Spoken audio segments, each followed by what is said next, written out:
The Consulting Success podcast is powered by the Clarity Coaching Program. If you'd like to work directly with the Consulting Success team and receive personal coaching and support to optimize and grow your consulting business, marketing, and revenue, visit consultingsuccess.com to find out more and apply. Welcome to the Consulting Success Podcast. I'm your host, Michael Zapersky. In this podcast, we'll dive deep into the world of elite consultants, where you'll learn the strategies, tactics, and mindset to grow a highly profitable and successful consulting business. Hey everyone, it's Michael Zapersky here, and today I'm with Mike Zani. Mike, welcome. Oh, it's great to be here, Michael.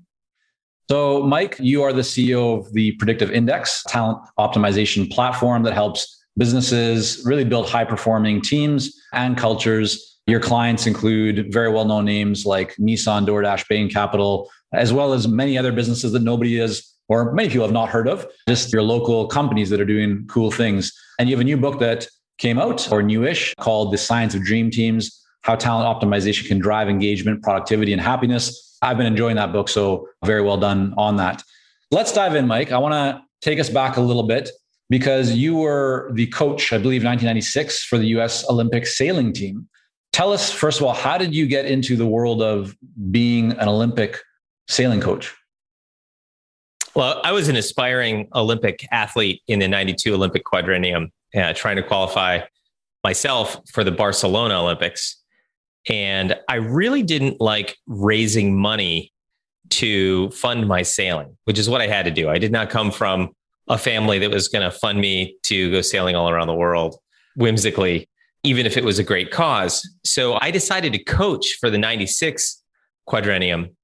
And in doing so, I took a lot of what were my competitors and was able to organize training strategies so that we could really optimize performance. And interestingly, so you're sitting in Canada, the classes that I coached, there was a men and women's 470 division, and they did not compete against each other for a slot at the Olympics, but they competed just among female or male teams. So our ultimate training squad was the top Canadian male and female team and the top US male and female team. And I got to coach those four in 1995 for the last year as a run-up. And we had this fantastic training group. And it was really the performance. 3 out of those 4 teams qualified for the Olympics, which is why the US Olympic team asked me to come on board as a coach. When you look back at that experience, being an Olympic coach, what did you learn during that experience that you think that still stays with you today that you use on a regular basis?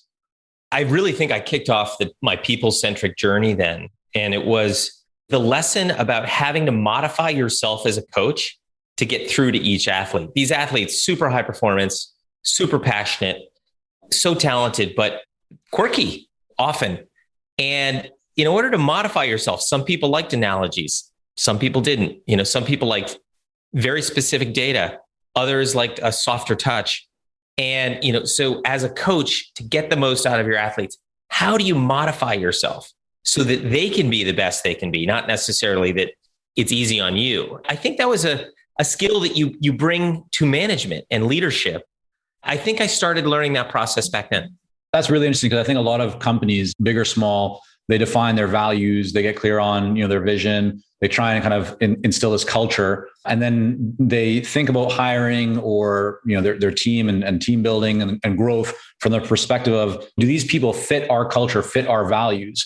And what you're saying is it's a little bit different, which is, how do I maybe modify how I approach leadership or how I approach working with a team so that I'm almost meeting my team members where they are, because you're seeing that there's greatness inside of it. There's something there that you want to benefit from and build with. Can you give some examples of maybe how you have modified your approach to work with specific people, or how you've seen other leaders modify their approach? I think that might be very interesting for people to hear. I think the culture of an organization, the values, the social mores at those organizations, those are really guardrails for the modification.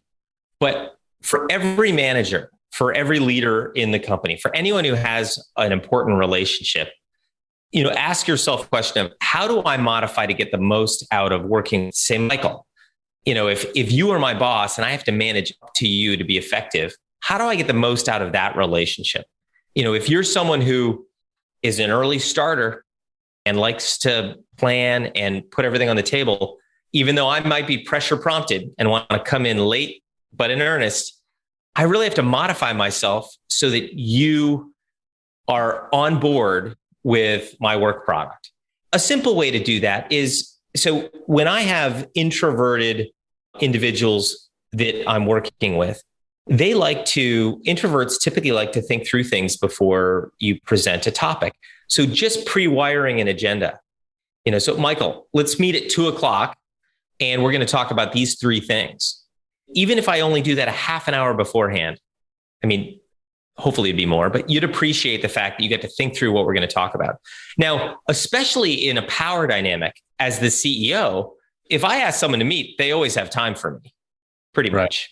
So I have to make sure that if you're in a power position, not to wield that power, because they're going to have time for you, but you could have gotten more out of it. Like, I am so impatient that if I want to talk to you, I will slide my proverbial chair back and just approach you, and you'll probably make time for me. But that's not the way. If you are introverted or patient, that I got to pre-wire and I got to ask you for permission to interrupt you when it's okay for you, not when it's okay for me. And it's little simple things that you can do. It's not massive mountains. I was going to ask you this later on, but I think it's an appropriate time now, which is kind of the power of vulnerability. And you talk about this in your book. For many leaders, especially hard charging leaders, it's not always comfortable to accept or to, expose vulnerabilities. Where do you see the power of, first of all, identifying, where to be vulnerable? And then I'd love to get some examples of how you or others have taken that identification of something that maybe you're not great in or something that you need to expose and what you've done with it so that people can really kind of see it at work. The onus is on the leader to be the first person to be vulnerable. If you don't create a culture of vulnerability, people will not be open with the things that they're working on. Every human is working on something. Some just don't know it. But the self-aware among us are actively working on things, which is fantastic. But if the leader says, just kicks it off, I am working on these items, I want your help. And if you nudge me when you see me doing these things, which I'm not as proud of, or that I consider to be things that I'm working on, I would love your support, help, nudging to get me back on track because I'm actively working on these things. If you can show that vulnerability, then when you approach them about the things that they need to be working on, their first move is probably not to be as defensive. And you can create this positive, virtuous cycle where people are becoming more self-aware together, asking each other about, hey, when do I frustrate you, Michael? Or how did we get to this caustic discussion? And you could say, how do we back this up and be our own Monday morning quarterbacks so that we don't do that again? Most of us don't want those tension-filled moments. The power is in the onus. The onus is on the leader to be the first to do it.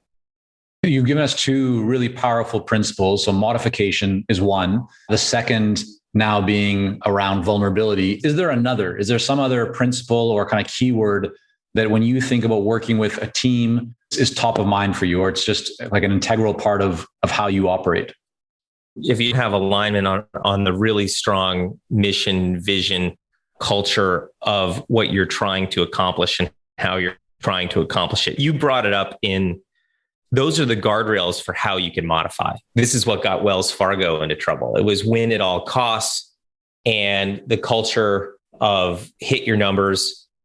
And they started going astray. They somehow convinced themselves, not all, that it was okay to create false accounts for people. Like that was a culture, mission, vision breach that they didn't have those guardrails in place. They didn't have that North Star. I think when you look at teams of people and high performing teams, the majority of the people are sort of working on themselves. They're open with each other. They're exploring ways to be better, but they have to make sure that they're doing the work and they're aligned on what that work is. And if it's a junior team, it's work. If it's a senior team, it's strategy, vision. That's because it depends on the tenure of your team. A group of managers don't connect as much with the corporate strategy as they do with what their department's working on. Right. You took fairly early in your career, you took over a company in an industry that you didn't have much experience with. Just outline for everyone kind of joining us right now, what was that company and why did you buy it? When you come from the world of a sailing coach, almost every industry is new. My business partner, Daniel, we adopted this business model called a search fund, which is the opportunity to buy a used company with other people's money. So, we were snot-nosed kids, 34 and 32. I'm 2 years his senior. We raised money from 10 high net worth individuals and we bought a company. And it was a little audacious, but the company was doing $6.5 million in revenue, 45 employees. And it was in the rugged docking station space that they enabled hardened computers to survive in cop cars, utility trucks, fire trucks, military vehicles. I mean, this was this niche little space, not a bad business. We knew nothing about rugged computing. We knew nothing about vehicle dynamics, shock and vibration and temperature and all the struggles. We didn't know a lot about how do cops and utility workers work? How do they stay productive? Honestly, it took 6 months to get up to speed in an industry. I think people put too much weight on industry experience, really.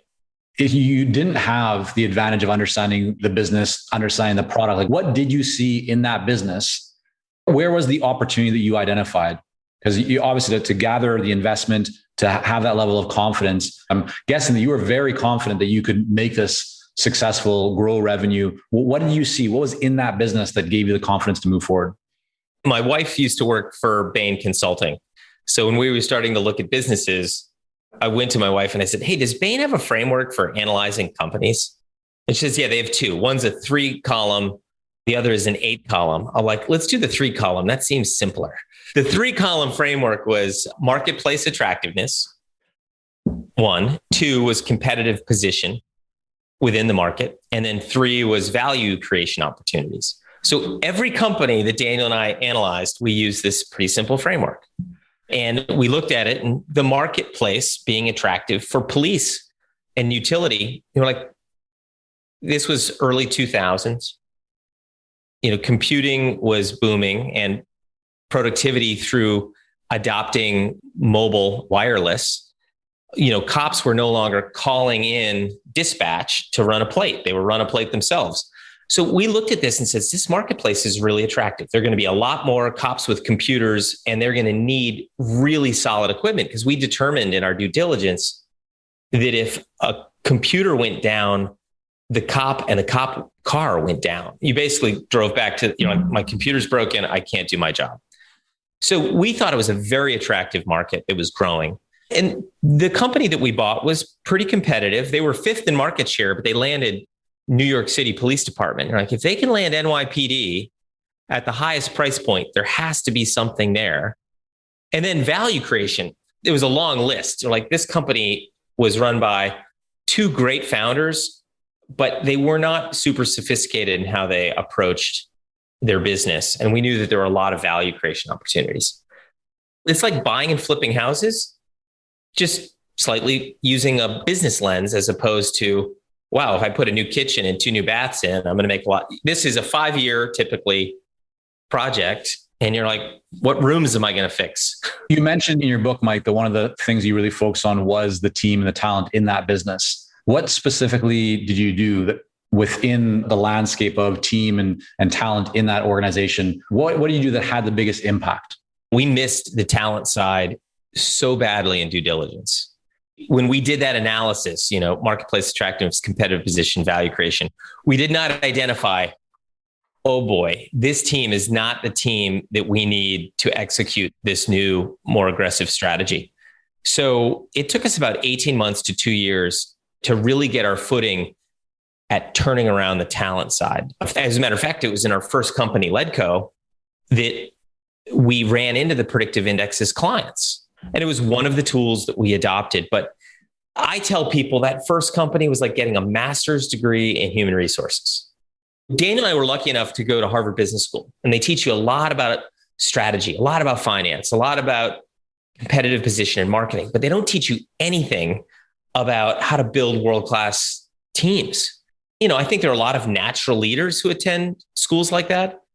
I don't think the books teach you how to do that. So we missed it. It was painful. We had to kind of build it from the ground up. And it was sort of those lessons which said, wow, we really, and other CEOs really need to do a better job with respect to pulling the talent lever. While we work with a lot of seasoned and experienced consultants here at Consulting Success, I'm often contacted by new early stage consultants. Invariably, the question I'm asked is, what are the steps I should take to become a successful consultant and grow my consulting business to my first 6 figures per year? Well, I'm excited to announce that we've opened the doors for our Momentum program. This is our most popular program for early stage consultants, and it has helped almost 1,000 consultants to start, run, and grow successful consulting businesses. It gives you the step-by-step plan to help you with your messaging, your fees, and pricing strategies, how to win more proposals, how to go to market more effectively, developing a marketing system to generate leads consistently, and so much more. And right now, until September the 19th, you can sign up for Momentum and get 50% off the regular price by going to consultingsuccess.com/audio. That's consultingsuccess.com/audio, AUDIO. Only 100 spots are available to join Momentum and get 50% off. This deal is only available until September the 19th or until all 100 spots are gone. We won't be opening up new spots in this program for several months, so don't wait.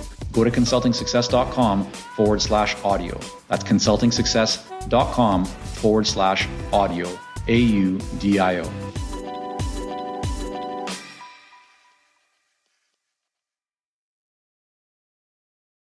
What did that look like more specifically? Did you essentially have to go and let go of a lot of people? And then was it about finding, people that had more experience in that industry? Or like when you look at all the different things that you did, what do you feel actually had the biggest impact on the growth of the business from a talent perspective? I want to give kind of listeners and viewers a little bit of a look inside, like what were the different chess pieces that you moved that actually helped you to win the game? We unfortunately only had 4 of the 45 people make it over the 5 years. So, 90%, turnover of that original team. It didn't mean that all of those people, some of them made it most of the way, but we were trying to create a super high performing team where everyone in every role was a top 10% for that role, for that job, for that pay.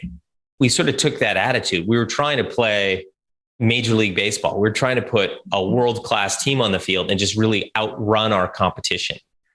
It worked sort of empirically. We went from 6 million in revenue to 35 million in revenue and, went from 5th in market share to 1st in market share.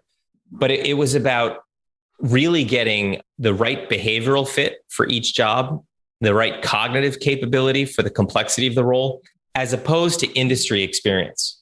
We were betting on, I didn't use this back then, but we use this head, heart briefcase. In the head is your behavioral traits, your cognitive capabilities. In your heart, what gets you up in the morning, what motivates you. And the briefcase is your experience. Everyone always overweights the briefcase. That's your resume. What have you done? What industries have you done it in? We basically downplay the briefcase as much as possible and focus on head and heart. Get with people who can really run hard. We've done that now on 4 platform companies. And if I started a 5th platform, that's the first thing we would look at. How do we build a world-class team with head and heart? As you were doing that, was there any challenge, any hesitation in bringing in world-class people? It sounds like to bring in world-class people, your salaries potentially, like expenses, costs may have ballooned. I don't know if you did something to cut down on that. I just want to kind of dig a little bit into your mindset as you were making those decisions. Was it just about, okay, yeah, we have investor money. We know that we're going to take a bit of a hit, but we need to bring these people in. Like, what was the thought process and conversation and mindset that you had around making the investments into bringing really seasoned or high quality people in that potentially could have bumped up your expenses and costs for a period of time? You don't pay for experience, you can actually lower costs. Experience, going back to the head heart briefcase, a heavy briefcase is expensive. If you have someone with 20 years of experience in rugged computing, they're going to command 6-figure salary that starts with a 2, and at least. And so we could actually lower, our cost by going with head and heart, not briefcase, being willing to train and teach and cultivate and coach and develop the industry specific stuff. But I will say my philosophy on pay is you got to take it off the table. It has to be competitive enough that it's off the table as a decision-making criteria. And that's different for each person, each role. But if you take it off the table and you're just in the ballpark, that what you end up doing is you start having discussions about the more meaningful parts of why you're going to work here. Do you have a connection with our mission? Do you really want to work here? Would you be a good member of this team? Do you fit culturally here, ethically here? Are you someone who you can see, when you're interviewing, all of a sudden you're like, I could really learn from you. And I think not only could I learn from you, but you could learn here and develop your career. That when the conversation goes there, people, and pays off the table, you've got not only an employee, but you probably have an employee for many, many years. I would estimate that we pay 75th plus percentile, but we just don't burn investors' money to overpay just to get someone who looks to be the best. So you built up that business, things went well. You later, with investors, purchased the predictive index from the family or the trust that owned it. What were the first changes that you made when you came in and took over? I mean, there's this great platform for those that are familiar with predictive index in terms of like the data and the tools and the assessments. So a lot of value in the kind of intellectual property. But you now coming in, again, I don't know if you ran your 3 kind of quadrant, Bain capital assessment on it, but what were the first things that you did in this business that you had just taken over that had a long history? As soon as you take a company over, you have to address all the me issues that happen. So there were mid-30s number of employees at the company, and there was 37 people. There were 37 different sets of me issues because everyone is thinking about, what does this mean to me? Do I get to keep my same office? My title, who am I reporting to? Is it going to be better or worse for me? I really think in acquiring a company, the first thing you do is you address the me issues and then pull people in to what are you trying to do? For the predictive index, it was interesting because it's not often they take over a 60-year-old technology-based company. It was a science-based company. He said, our science is world-class. But our tech stack, how we deliver it, our software is not. We need to make sure we build the surround around the science to unlock its potential. At first, people are like, what does that even mean? You have to sort of really paint the picture of like, hey, we're not going to be just this great science, which is delivered by humans, which it is and was, but we want to build software around it to support it. So our consultants who work for us now, we have a network of over 700 certified partners. They're mostly management and talent consultants. The work that they do consulting powered by software, powered by a powerful data model. And before they used to just say, hey, I'm a consultant who uses this great system, but they didn't have that power of a software platform behind them. It did a lot of the mundane work. Right. How many consultants did you have or were there in the predictive index delivering the data and services and assessments when you took over?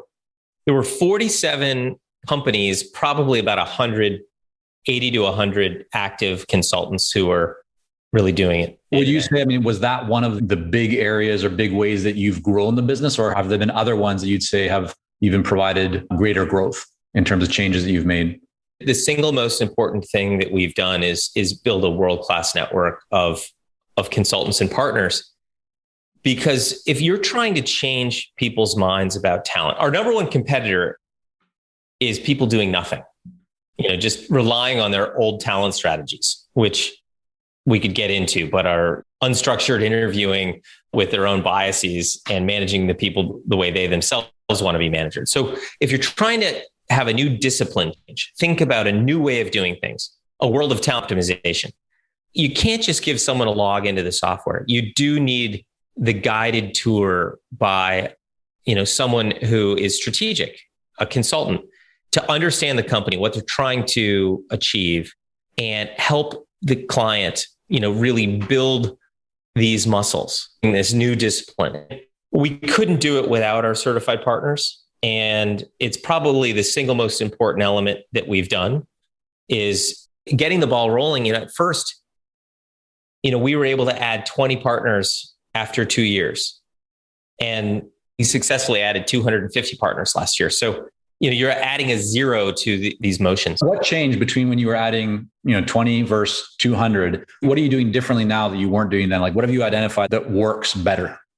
It's the attitude of scalability. If something is not easy to do, how do you make it easier to do? When we bought the company, we were not easy to do business with. Actually, even 2 years after we bought the company, we were still not easy to do business with. We still have more work to do. We need to be even easier to do business with. So when a consultant has an aha saying, I like the way you talk about talent and strategy, I would like to add a talent practice to my portfolio. And when they come to learn about how we work and how they can work with us, we just have to take out all of the noise. So it's really easy for them to be the consultant that they want to be, add a talent practice. While it's easier and it's more scalable, it's still not as easy as we want it to be. You mentioned how important it is in terms of this network of consultants that you have. Is there any other area or any other way that you looked at when you thought about how to grow the business? Any other channel that you were maybe considering, but for whatever reason, you decided to focus more on the consultant channel? Well, in parallel, we're working on product-led growth. What does that mean? And product-led growth, it's really as a juxtaposition to sales and marketing-led growth.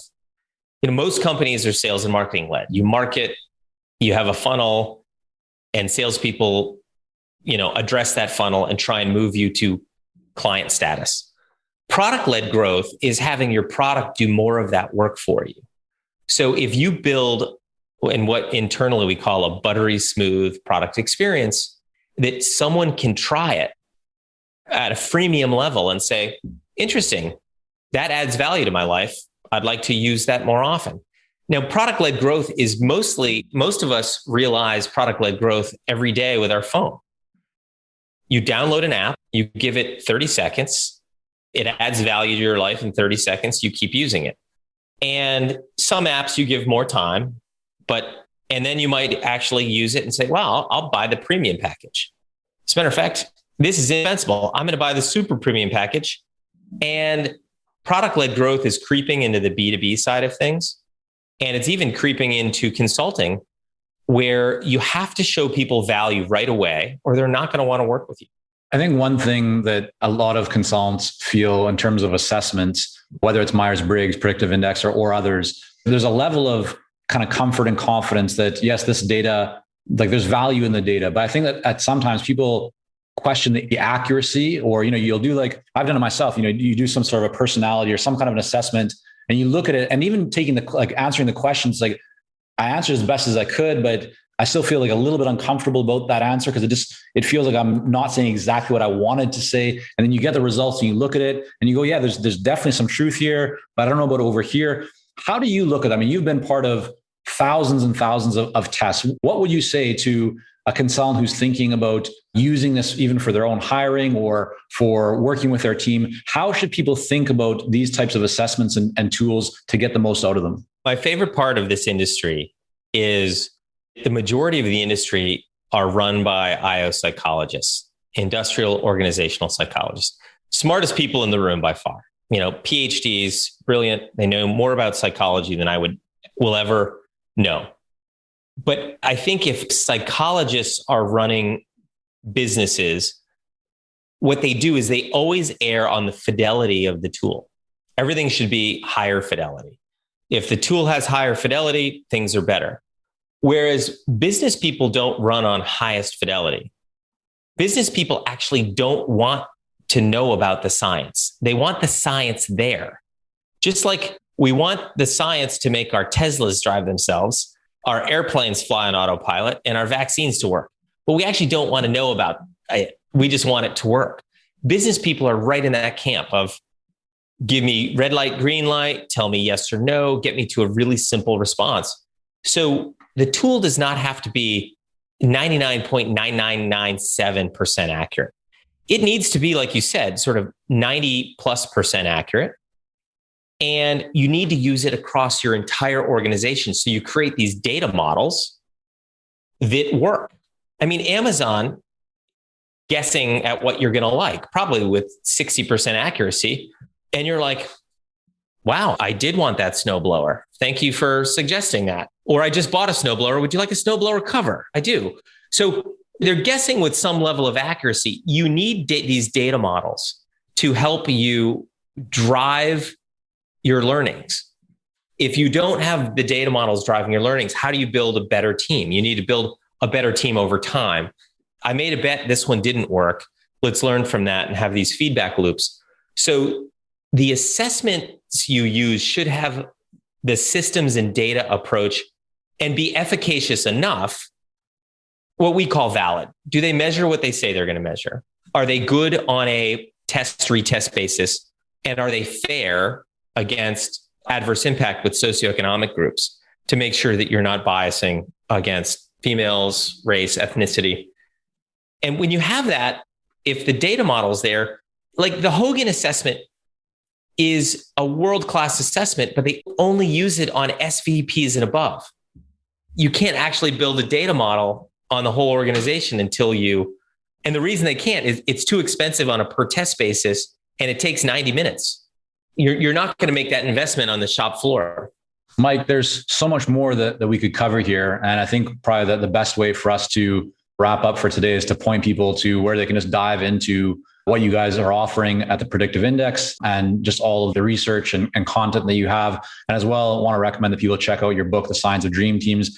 If you are someone that has a team or is thinking about building a team, there's a lot in this book to help you, with that journey and to do it in a really efficient and effective way. So just want to give a quick shout out for that book. But yeah, Mike, where's the one place that you'd recommend that people go to learn more about you and the work that you guys are doing at the Predictive Index? If you go to dreamteams.io, which is a URL, dreamteams.io, you can actually take the Predictive Index assessment for yourself. You can take it for a team. You can learn about the book. Great place to learn about the discipline of talent optimization. You can also go to predictiveindex.com to learn about our organization. The team has really done a fantastic job with content. So there's a lot of free content to learn about the disciplines of talent optimization and how to use it in your organization without us trying to sell you something. I think if we take the approach that if you become an evangelist for improving how people manage their talent, there's a lot of growth for everyone. Fantastic. All right, Mike. Well, thanks so much for coming on. Thank you for joining us on this episode of the Consulting Success Podcast. For more episodes and to subscribe, rate, and leave a review, head on over to iTunes. And if you'd like to develop consistent lead flow and a highly profitable consulting business, learn more about our coaching programs at consultingsuccess.com.